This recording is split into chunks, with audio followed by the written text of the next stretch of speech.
Welcome back, blade lovers. It is Fixed Day Friday.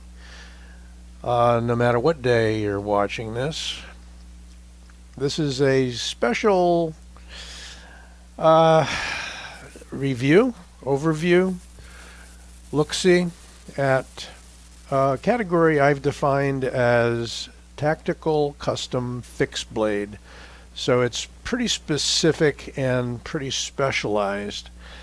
You may be a folder fan and you may not even be watching this, but these are not as easy to come by as your standard folders, Civivis, whatnot, where you can just order them up on Amazon or wherever, White Mountain.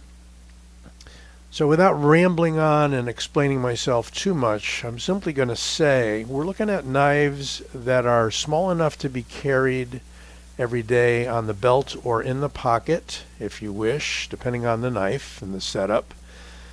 And it's a last-ditch sort of knife. They're not going to be your typical EDC knives. In fact, 1, 2, 3, 4 of them are designed for point down only, more or less, use. So you have to have some skills. You have to have what I call the tactical knife skills. And tactical's a odd word because a lot of people say, well, what the heck is tactical? Well, you know, tactical is using the right techniques and methods with a fixed blade or a folder in a last-ditch defensive scenario. So defending yourself, defending your family. One might say that this is certainly secondary to a firearm under those circumstances, and I agree. But nonetheless, they're collectible, they're specialized, they do the job if you know what you're doing with them. Enough said. I'm already talking for 2 minutes here. And some of you are going to respond and say, you talk too much. Others say you talk too slow. So I made sure I had my coffee this morning. All right, let's get on with it. Left to right. This is the Ribsplitter Drog. All of these knives, by the way, are USA made. They're made in a shop by one person. They are not production knives. So this Drog is designed around the Libre fighting system, and it is a claw style blade. It is meant for the most part to be used in the point down or ripping fashion this way. And a Drog is supposed to be like an undead person from, I believe, the Nordic tradition, Nordic culture. This is an acrylic handle that is very beautiful. It is a raw style blade, and I know there's a name for it, and somebody told me, and I'm sorry I didn't remember. Here we have an ancient, perhaps Celtic or Nordic symbol that I am unfamiliar with. If you are, let me know. The blade is sharpened on both sides.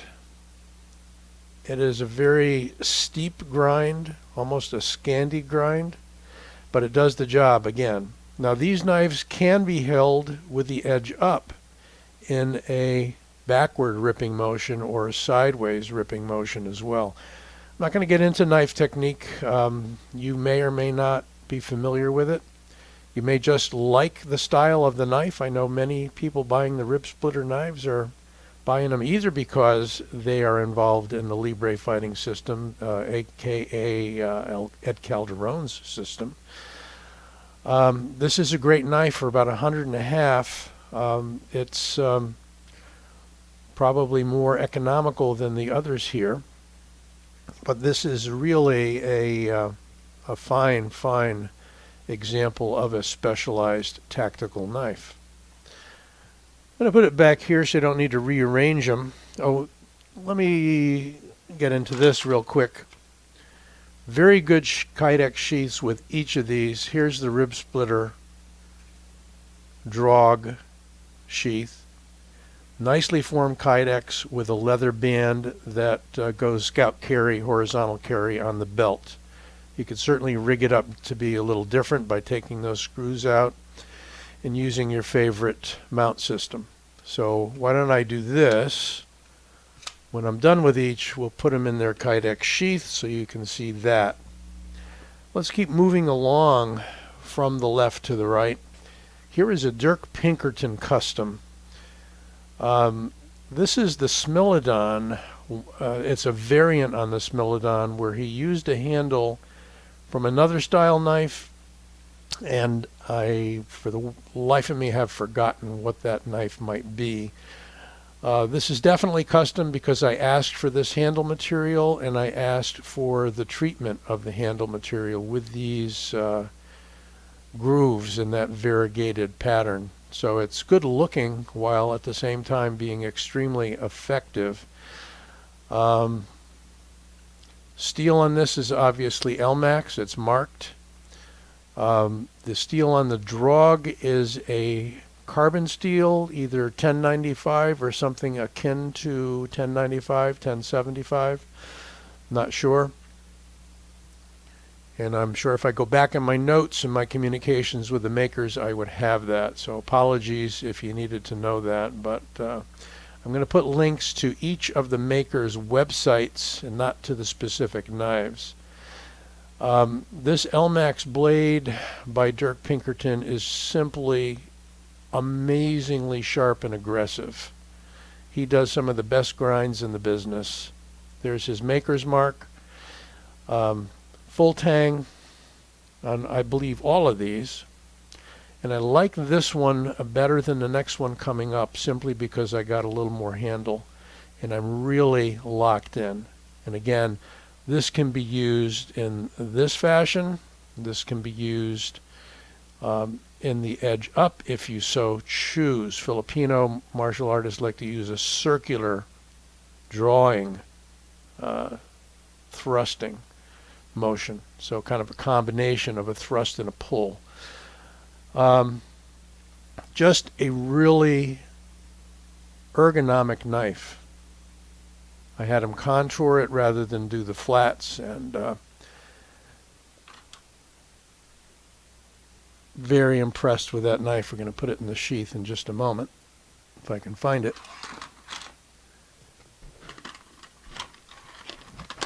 And I'm having a little trouble finding it. Oh, here we go. Kind of a squared off end to that sheath. And Dirk will not give you any mounting hardware. Well, I'm sure he would if you asked, but he kind of leaves it up to the customer to use the mounting hardware of their choice. Here is the straight up Smilodon. He does this in both this, I don't know which we call it, a drop point.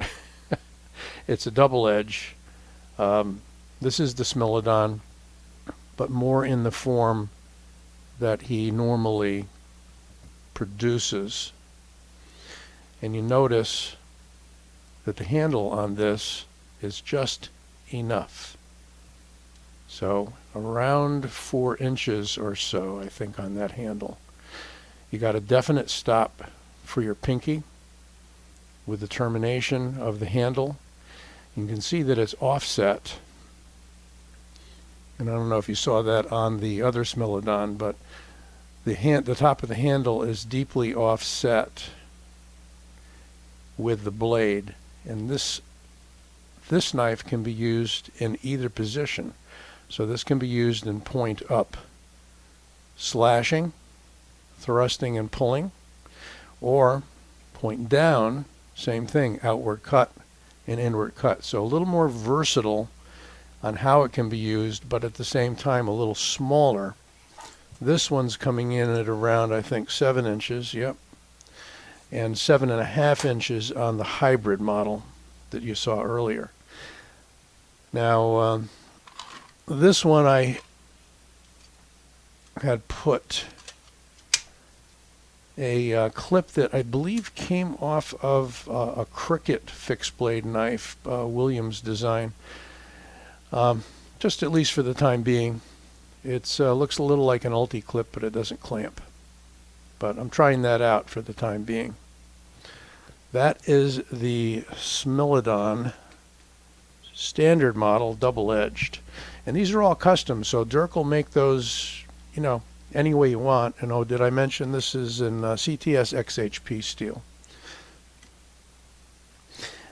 In the middle, we have the Tcal Guardian Tcal Knives out of Georgia. And again, another custom.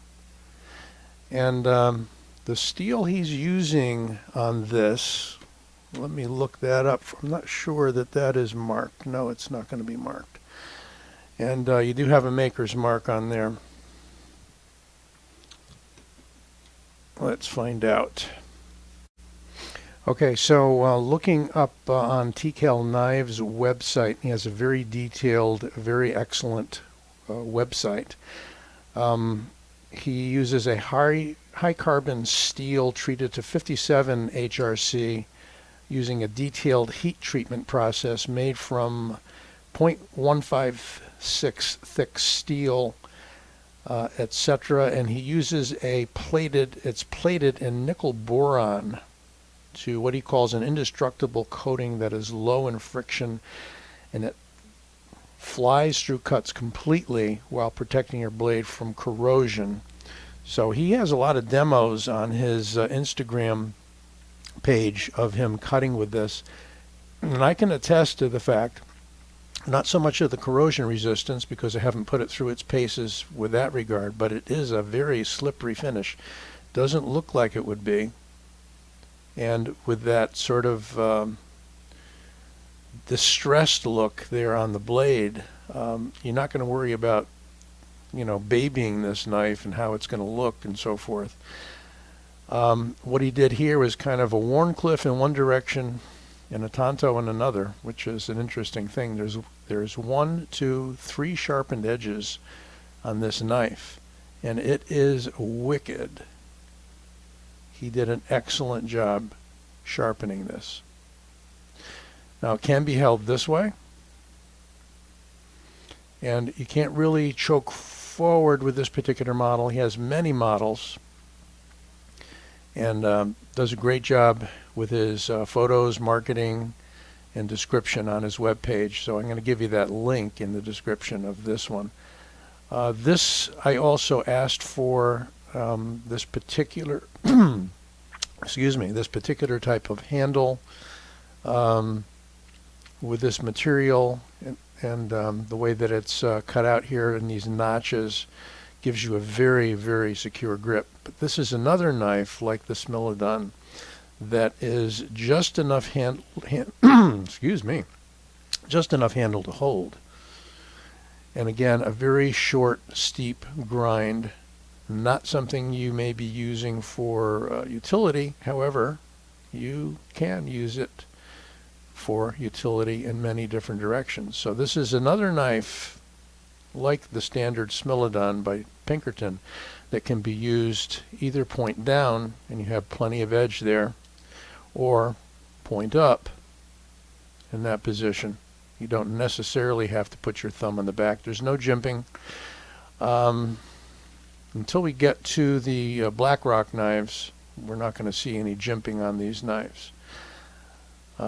Does give you a little more freedom in how to hold it, so we'll leave it at that. As far as the sheath goes, Tim makes excellent sheaths, very tightly formed out of thick Kydex, top notch, top quality, can't get better. And he uses on this particular model, and it may vary on different models, he uses a horizontal clamp style sheath. Something's in the throat this morning. Okay. For a scout carry. But again, you can take that off, possibly even reposition it, but it is kind of designed to hold the sheath up tight against your belt in your body. And with these being shorter knives, they can be carried that way. You could certainly on this one remove the clip or leave it on and thumb it off pretty easily. So that is the Tcal Guardian. All right. Now, Moving up a bit, because these are each around a $300 custom. And, you know, I mean, there's commercial folders out there in the $300, $400, $500 range. So you may or may not feel this is out of reach for you. That's certainly your choice. And maybe you could get by with a commercial fixed blade. But these are specialized, once again. Ken Vihikate owns and is the custom maker at Blackrock Knives. That's ROC. This is called the Virus. You can see he puts the etching of the biohazard symbol on the blade. By the way, I've done individual reviews on each of these knives, so if you want to know a little more about them, as always, check out the channel review. These are also, I believe, what did he use on this? It's another high carbon steel, not 1095. I believe it is. Gonna look this one up too. All right, we got 01 tool steel. Had to move away to my phone and look it up. 01 tool steel on this, which Ken uses quite a bit. It's a steel that he can work with and harden up pretty good. He's saying it's in the, I believe, high 50s. A lot of these tool steels, you know, you don't harden them up as much as something like an M390 or what have you. Gives them, they're a tough steel to start with, and they sharpen up really, really well. This has a razor edge on it, even though, not even though, but it is a chisel grind, so we're completely flat on one side, and we've got the bevel on the other side here. You can see his logo, and what makes his knives stand out visually is this kind of rock pattern, chiseled rock look that he uses all over the blade. Makes it really, really interesting. So this is a Tcal knife again, Tcal or Tcal, point down, edge in, can be used in the Libre fighting system, can be used in Filipino style fighting. We have a bird's beak style pommel that locks your hand right in. Actually just a tiny, tiny bit large for my hand, but not really. I mean, got room to maneuver. I like that fact that I've got plenty to hold on to here. And again, can be used with a point up and the edge in, as well as point down and edge in. Got a great pommel for capping the top with your thumb. And again, it is a clawing, pulling, last ditch, you know, minor muscle memory type knife, meaning that in a pinch, you just grab it and you begin moving that knife and you begin capturing. You know, you can grab, you can block and pull with it, you can jab or stab with it, and so forth.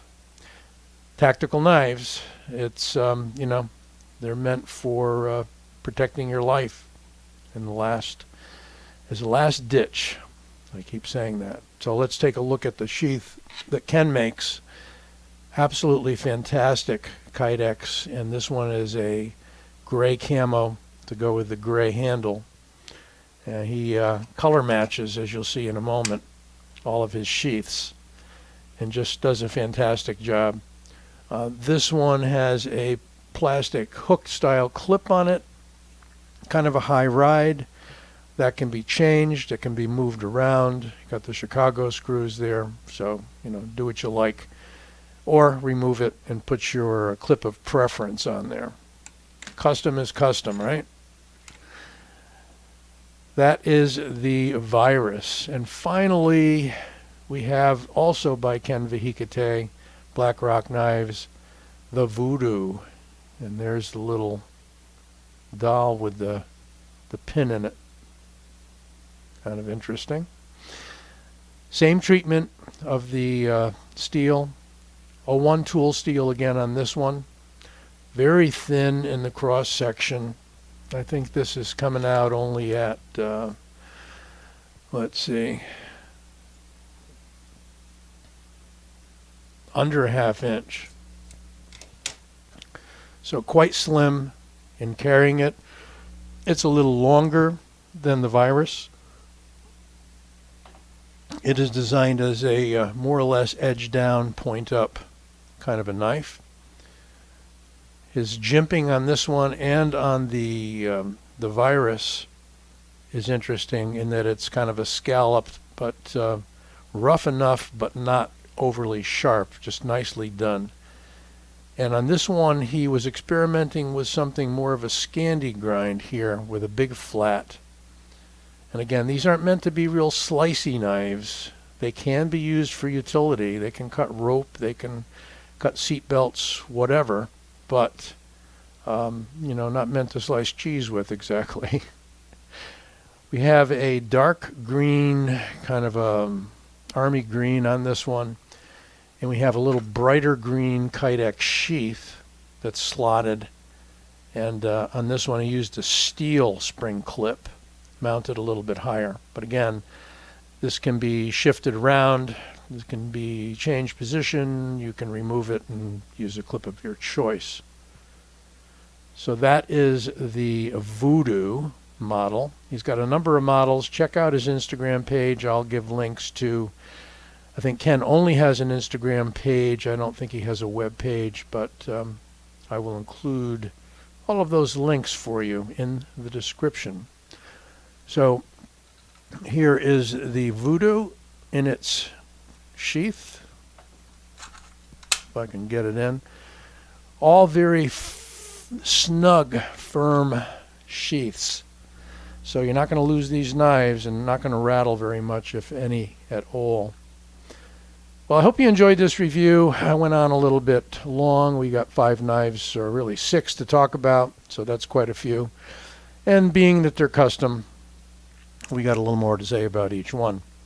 Hope you enjoyed it. Don't forget to give it a like and subscribe. This Old Sword, signing out.